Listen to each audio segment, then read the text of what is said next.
दोस्तों, आज मैं आपको एक ऐसी सच्ची घटना की कहानी सुनाने जा रहा हूं जिसे सुनने के बाद आप यकीन मानिए, यह कहानी कई दिनों तक आपके दिमाग में घूमती रहेगी।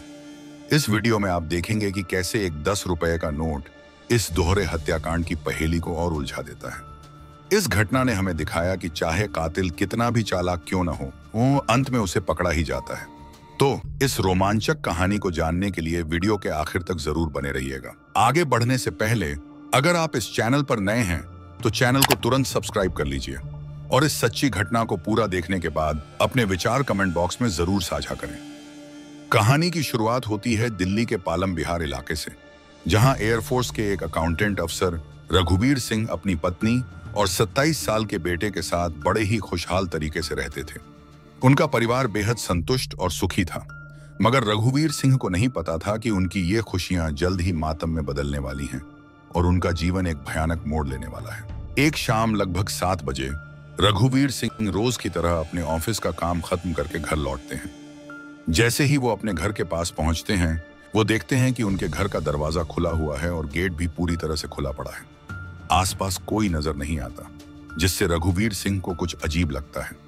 रोजाना तो उन्हें घर पहुंचकर दरवाजे की घंटी बजानी पड़ती थी, जिसके बाद उनकी पत्नी या बेटा दरवाजा खोलते थे। लेकिन उस दिन दरवाजा पहले से खुला था, तो उन्होंने सोचा कि शायद किसी ने गलती से दरवाजा खुला छोड़ दिया होगा।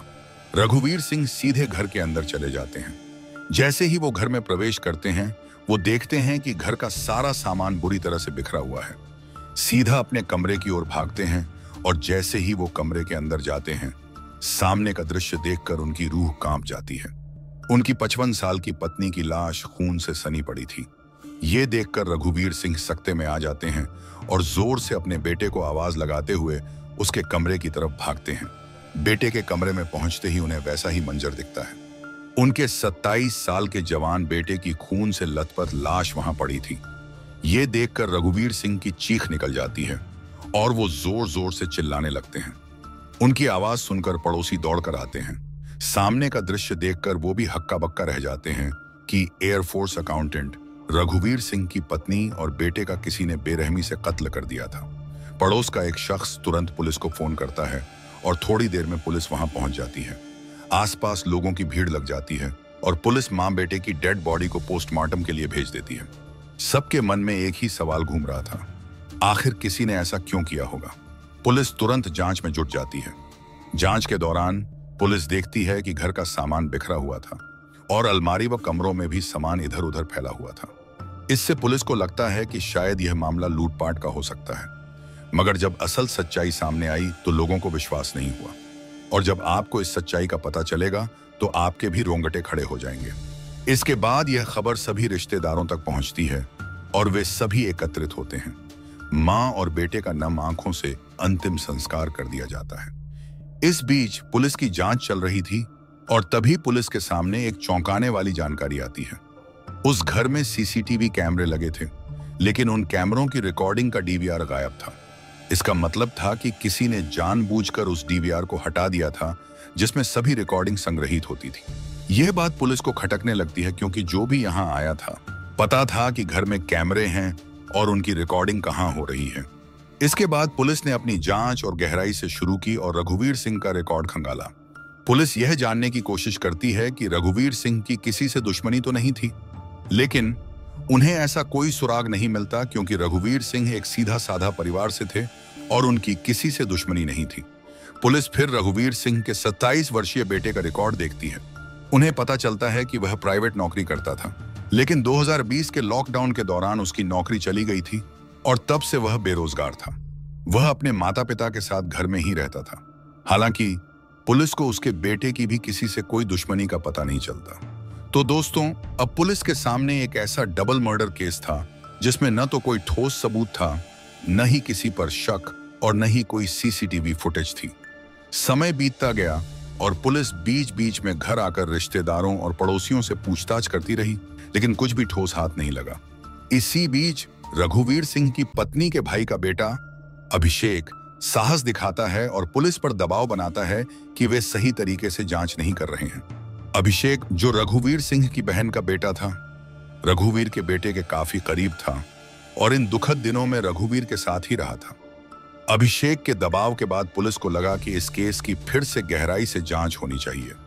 पुलिस ने घर के दूर दूर तक लगे कैमरों की फुटेज खंगालना शुरू किया। तभी मोहल्ले में रहने वाले एक घर के मालिक ने पुलिस को एक 4 सेकंड की सीसीटीवी फुटेज दिखाई। उसमें एक व्यक्ति नजर आया जिसके चेहरे पर गमछा बंधा हुआ था और हाथ में कुछ डीवीआर जैसा उपकरण था। पुलिस को शक हुआ कि शायद यही कातिल हो सकता है, लेकिन सीसीटीवी में उस व्यक्ति का चेहरा साफ नहीं दिखाई दे रहा था, जिससे उसकी पहचान नहीं हो पाई। हालांकि पुलिस ने एक बात पर गौर किया, वह व्यक्ति पैदल था और उसके पास कोई वाहन नहीं था।